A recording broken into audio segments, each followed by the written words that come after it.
Nakakaawa naman yung mga may-ari nito. Malapit pa naman sana yung December. Yan o, tupok talaga yung bahay nila. Kawawa.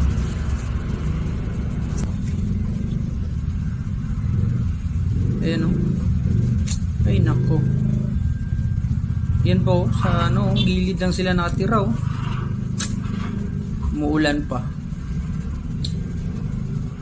Ay. Tupok talaga yung bahay nila.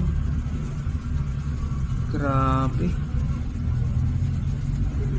Sos. Oo. Ayun o. Nandiyan sila sa gilid o. Sus. Kawawa yung mga batang nag-aaral. Yan. Paano na sila mag-aaral ngayon? Ayun. Siguro nangyalan sila ng tubig o pagkain.